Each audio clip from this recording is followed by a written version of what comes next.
Avec notre équipe, on fonctionne avec les moyens de bord, avec beaucoup de difficultés déjà à la base.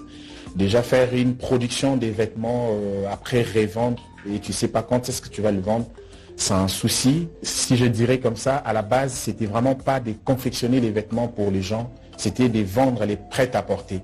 Mais nous avons constaté que c'est difficile parce qu'on n'a pas assez de moyens. Les gens ne veulent pas investir dans l'habillement, alors que c'est vraiment un secteur qui regorge beaucoup de moyens et beaucoup d'argent, mais les gens sont encore résistants à accompagner ces secteurs. Je parlerai vraiment pas des dieux dans ça, mais j'ai une femme qui m'accompagne dans ça, une femme qui me soutient, qui me dit tu dois avancer, tu ne dois pas laisser tomber. Et on rencontre aussi des gens qui nous encouragent. Et des fois, c'est que les gens nous disent aussi, ça nous fortifie. Vous faites un bon boulot, Moussa, c'est fait ici. Il y a des fois des gens qui s'étonnent que le travail que nous réalisons est fait ici. Tout ça, ça nous motive. Et aussi l'équipe qui travaille avec moi, je dis, parce que c'est santé qui est au four et au moulin. Si aujourd'hui les caméras sont braquées comme ça devant moi, c'est pas parce que moi je suis Moussa, parce que derrière ça, il y a des gens qui travaillent 24 heures sur 24 heures. Ça, c'est vraiment la partie qui me motive des plus. C'est aussi vie au coût des tissus. Déjà les tissus ça coûte, et pour arriver à réaliser une tenue par exemple, une robe de mariée, ça demande beaucoup de matières premières, et aussi beaucoup d'autres matières que nous ajoutons pour que vous trouviez les tenues Kuba si belles, malgré ces traditionnelles, mais nous réalisons des tenues authentiques. Je dirais, c'est pas facile. Non, mais écoute, c'est ça les problèmes en fait. Ça, je dirais comme ça, c'est un message que je lancerai particulièrement à la ministre de la Culture et des Arts. Le Congo, c'est un grand pays.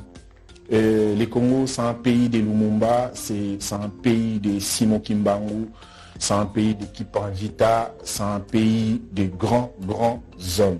Nous avons eu la chance de défendre le Congo en Éthiopie, en Égypte, en Éthiopie, à Djibouti, et puis nous étions allés en Angola, et voilà. Bon, je pense que ceux qui vont nous suivre, nous avons besoin de gens qui peuvent nous accompagner, des gens qui peuvent soutenir ce que nous sommes en train de faire. C'est vraiment promouvoir les tissus, les textiles congolais. Moi, je rencontre des personnes qui me posent la question, mais les Kuba, c'est quoi? Ça vient d'où? Ça vient de l'Afrique de l'Ouest?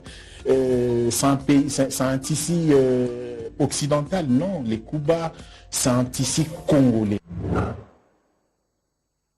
Comme nous venons de le voir dans ces reportages, vous êtes styliste et vous mettez en avant la culture et l'identité congolaise. Oui, effectivement. Première question. Comment vous êtes venu l'idée d'être styliste? Bon, en fait, je pense que s'il faut parler du style, selon ma conception, on ne devient pas styliste, on est styliste. Tout le monde peut aussi être un styliste. Moi, je suis un habilleur aussi, je vendais des vêtements. Et en vendant les vêtements, et tout ce que je mettais, les gens aimaient. Après, l'idée m'est venue, si je réalisais mes propres vêtements, ou si je travaillais avec des couturiers pour réaliser ce qui m'est venu dans la tête, ça pourrait aussi être une bonne idée, raison pour laquelle j'ai basculé dans les stylismes pour créer les modèles et habiller les gens avec les modèles réalisés par ma personne. Parlez-nous de votre source d'inspiration en tant que styliste, bien sûr. Et je vais répondre ainsi. L'Afrique est un continent ancien. Tout a commencé ici. Et quand on parle de l'Égypte antique, c'est vraiment nos origines. Et mes sources d'inspiration, c'est l'Égypte antique et aussi la tradition africaine, et particulièrement congolaise, je dirais aujourd'hui, où je parlerai des Kuba, je parlerai aussi des peuples Tchokwe, Pende. Ils ont des styles fantastiques et j'aimerais plus travailler dans ces styles-là africains. Utilisez-vous des techniques particulières pour réaliser vos tenues? Bien sûr. Par exemple, avec les Kuba, je dirais c'est vraiment une matière très difficile à réaliser. Quand nous avons commencé avec mon équipe, c'était pas facile d'arriver à réaliser un habit avec les Kuba. On a eu beaucoup de soucis, on a eu à faire beaucoup de pertes. Je ne pourrais pas vous donner tous les détails. Mettre nos idées en place et nous avons maintenant des techniques. Nous arrivons à confectionner les vêtements à 80 ou à 90% avec du Kuba, alors qu'hier, on ne pouvait pas le faire. Les tissus Kuba est une de vos marques fabriquées. Comment vous êtes venu l'idée et pourquoi chercher à vous spécialiser plus sur les tissus Kuba? Bon, je pense que chacun de nous a un combat à mener. Et les Kuba, c'est pas moi. Les Kuba datent déjà des 17e. Le monde a existé avant qu'on commence à écrire tout ce qu'on est en train de nous écrire. Donc, avant tout, il y avait des gens, en fait. Mais peut-être nous, on n'a pas pris sur nous-mêmes. Et les étrangers, quand ils sont venus, ils ont commencé à écrire quand ils sont arrivés. Raison pour laquelle, quand vous allez dans les livres, on vous dit que les Kuba datent du 17e siècle. C'était vraiment des tenues royales, des tenues avec des détails, ce que les rois portaient, ce que la reine portait, ce que les militaires portaient, parce que déjà l'Afrique, à la base, était organisée. Pouvez-vous nous montrer un petit Kuba? Parce qu'il y a des gens qui sont juste derrière l'écran qui ne maîtrisent pas en fait. C'est ça les tissus Kuba? Ouais, c'est ça les Kuba. Ça, c'est les Kuba du Kassa. Il y en a plusieurs. Il y a les Shoah, il y a les Raffia, il y a les tapis Kuba. Il y en a plusieurs en tout cas. Avez-vous rencontré des difficultés dans votre parcours? Si oui, lesquelles? Non, mais les difficultés est permanentes. Si je me mets à parler de ça, ça va me prendre une journée. Nous avons un sérieux problème d'électricité, vous ne pouvez pas vous rendre compte. Un pays comme les Congo qui regorge, si je ne me trompe pas, 7 barrages électriques. Et nous sommes dans la ville-province de Kinshasa. Nous n'arrivons pas à bien travailler parce qu'il n'y a pas l'électricité.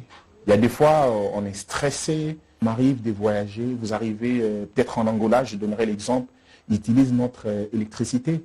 Mais en Angola, j'ai fait 14 jours, je n'ai pas vu les coupures d'électricité. Vous vous rendez compte?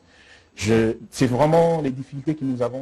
Avez-vous déjà trouvé une solution face à tout ce que vous avez eu comme difficulté? Nous sommes en train de travailler. Nous sommes en train de travailler parce que on ne va pas se plaindre. On ne va pas se plaindre. On s'est donné un objectif que nous devons atteindre. Comment Moussa Steel se projette dans 5 ans? Bon, le rêve est grand. Parce que si nous regardons les chiffres par rapport à la mode regorge des millions de dollars.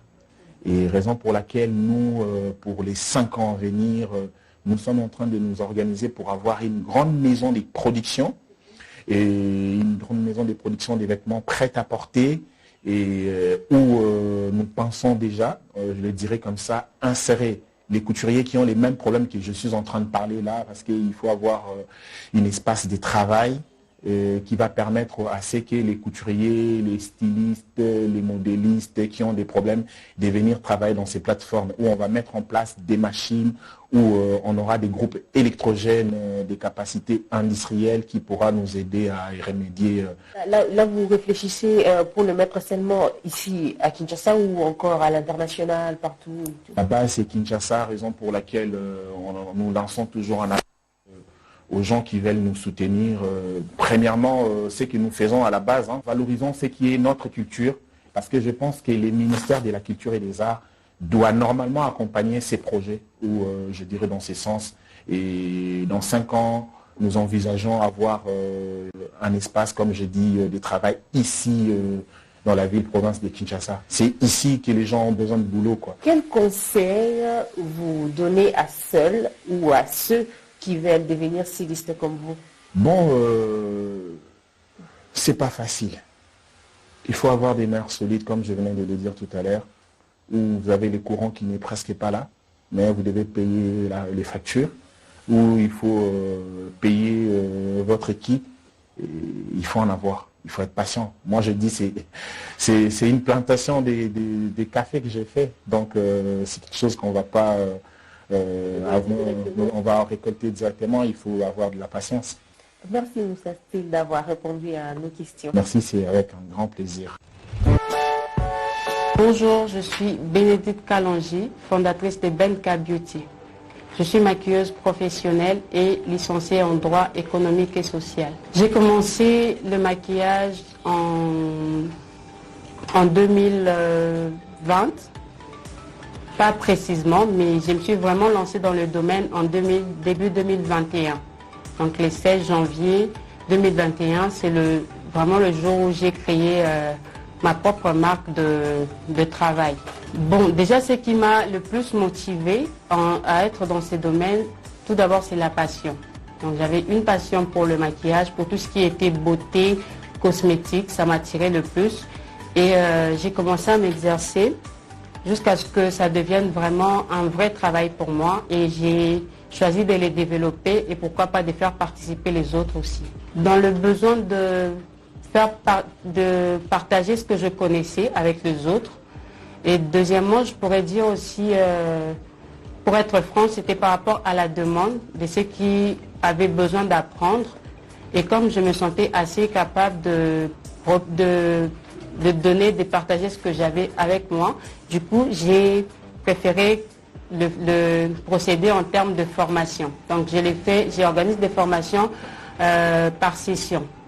Donc, après 3 mois, après 2 mois, tout dépend de la demande que je reçois et je le fais. Premièrement, je reçois des personnes qui ont cette envie-là d'apprendre. Et ça, c'est déjà quelque chose de très bien parce que je pense qu'en maquillage, si tu n'as pas de volonté, tu n'as pas cette envie ou cette passion-là d'apprendre, tu ne vas pas vraiment avancer. Du coup, je reçois déjà des personnes qui, d'eux-mêmes, ont ces soucis-là d'apprendre qu'est-ce qu'est le maquillage et surtout de les mettre en pratique et de s'améliorer pour qu'un jour qu'elles puissent se développer et pourquoi pas en faire aussi un métier. Bon, déjà les objectifs, j'en ai beaucoup, mais je vais vous citer juste quelques-uns. Déjà, la première objectif, je l'ai atteint, c'était d'avoir mon studio maquillage. Et là, je n'ai pas encore fini tous les travaux. Dans quelques mois, peut-être quelques semaines, pourquoi pas, ça sera l'inauguration. Et pour le prochain objectif serait peut-être pourquoi pas avoir une plus grande école maquillage et que Benka Beauty se fasse remarquer aussi dans la vente de produits cosmétiques. Et bon, après pour les autres, on verra bien, ça viendra. Déjà, ce que je donnerais comme conseil et que je donne très souvent aussi à mes participantes, c'est de prendre ce qu'elles font au sérieux. C'est vraiment ça l'élément le plus capital. Déjà de prendre ce qu'on fait au sérieux. Parce que je pense que si nous-mêmes nous respectons notre propre travail, même les personnes en face de nous ne vont pas hésiter à le respecter. Donc je motive toujours à mes participants de prendre d'abord ce qu'elles font au sérieux, d'aimer ce qu'est le maquillage et pourquoi pas de s'exercer tout le jour. Parce que le maquillage sans pratique, ça ne sert absolument à rien. Parce que ce n'est pas un domaine théorique, c'est un domaine plus